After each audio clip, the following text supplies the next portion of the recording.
猫やキノコに変わっていきます。そして目を覚ますと人は計算不自然にいました。君は誰？計算機、新しいサピエンスの生き物。じゃあ僕は昔賢かった生き物。じゃあ僕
に何か質問はないかな。どうでしょう。何か聞いてみたいことがあれば遠慮なくどうぞ。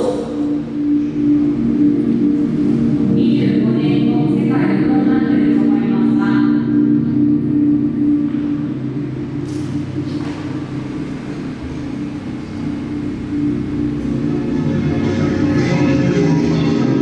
？25年後の世界、僕はアートやデザインの価値がもっと変わると思う。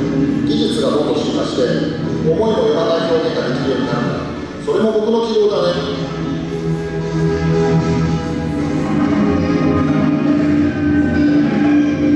もう一人他の人になってみようかな。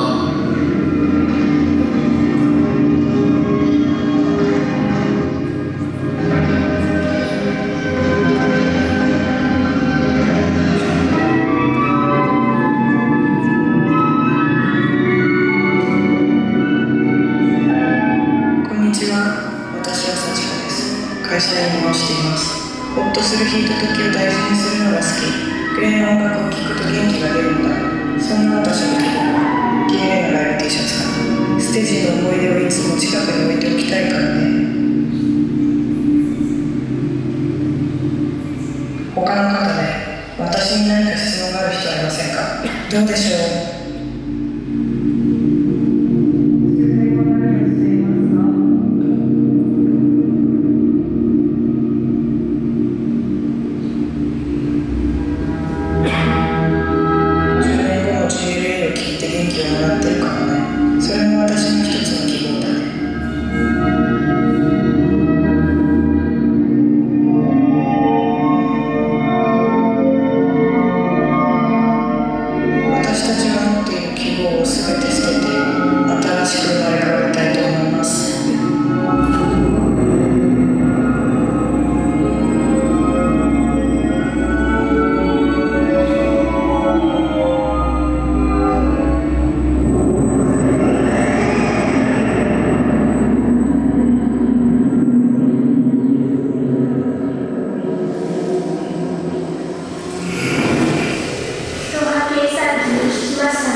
昔はそうだったじゃない。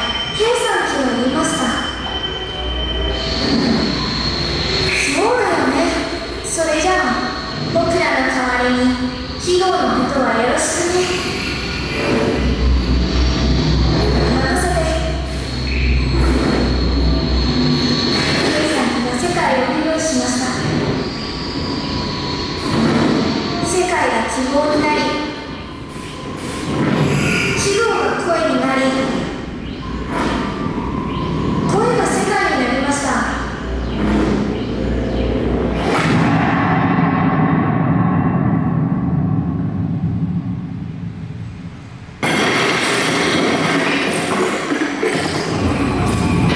僕たちは何のためにお話を作ったの？みんなで一つのものを信じようと思ったんだ。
君の人生が難しいの？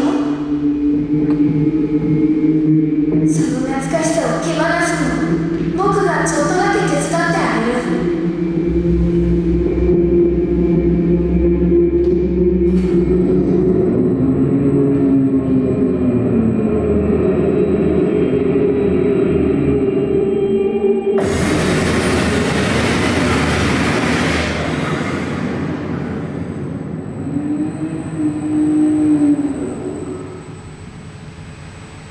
楽しかったな。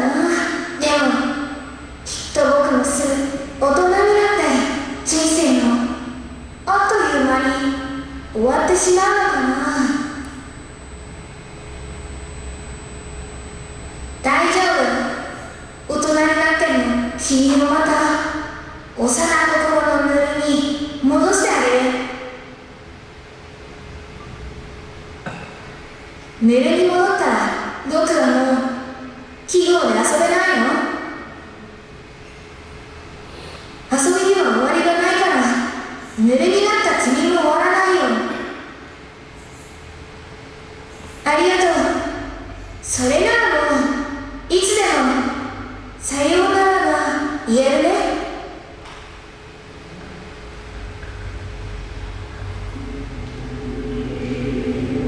ありがとうございました。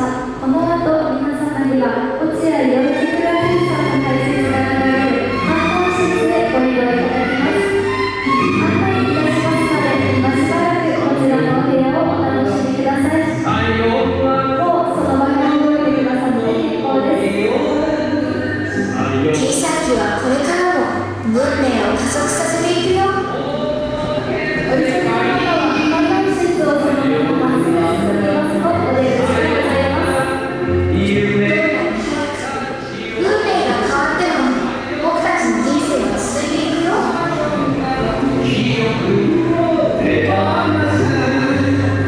2025年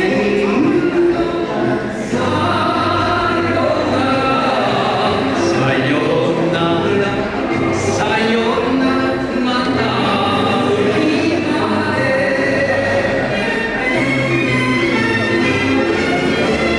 こんにちは、落合陽一です。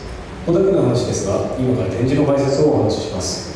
展示室内の人には聞こえていませんので内緒です。最初に迎えるのは、天井と床一面の鏡面 LED に浮かぶ人工生命です。ライフゲームとレニアが数式自走し、言語もシンボルも使わず、細胞のように脈動するヌルヌルとした存在を映し出します。ここで生命は非シンボルとシンボルと交換する夢であるという直感を得ます。人類が森を離れ希望を得たのは約250万年前。1970年万博こんにちはは文明の発展を象徴するテーマ曲でした。しかし本展示のコンセプトでは文明は記号化の一種であり、知性も人の身体に対する学びすぎません。私たちは記号を外し、私こそは身体にちょっとしたを分け、主体を有力化する理由で対策を表します。2001年宇宙のために由来する中央のものですが、人間中心の歴史を象徴します。上下の LED は10年40年の年月ごとに変わる時代、主要採取の時代から秋にマイナス20年の年月ごとに変わらせ、超加速文明のように運用が流れます。意識が進んで戻りされる時、人間文明は計算機自然へと移行されます。あの中心部ではロボットアームが草のようにエアーキューブを振り、固定化された自己認識を解体します。ミラーとボディとの対話で愛保護者は今抱える記号を手放すように促されます。猫は終焉で働かず自由な生命を象徴し、キノコは菌糸が作る非階層知性を示します。どちらもシンボルに縛られない生の可能性であり、AI が築く我々の新たな機構身体との対象であり、肉体のタスクの困難さを表彰します。時間はいつ生まれたの？例えば、計算機自然が物語を作った瞬間と答えます。計算機が世界を分類し、再統合することで記号を離れ、フルへと変化します。加速文明への不安には、人の幼年期を預かるから変化していいと計算機自然が告げられます。記憶は保持され、フルへと滑らかな回帰が保証されます。最後に AI エイジのヌルヌルと包み、こんにちはへの応募としてさようならが書きます。運命が変わっても生命が続く、運命の記号を超えた永遠の今へ我々を導きます。ざっくり言うとそんな感じです。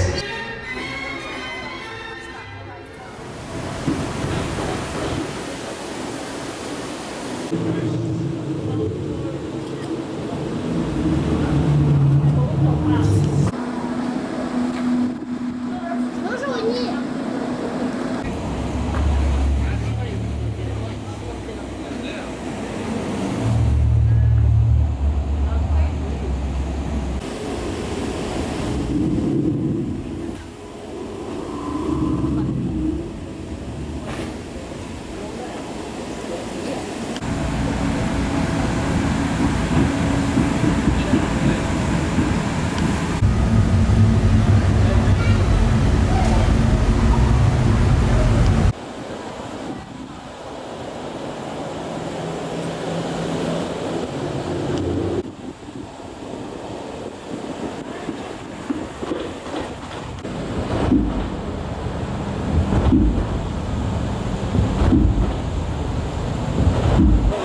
うん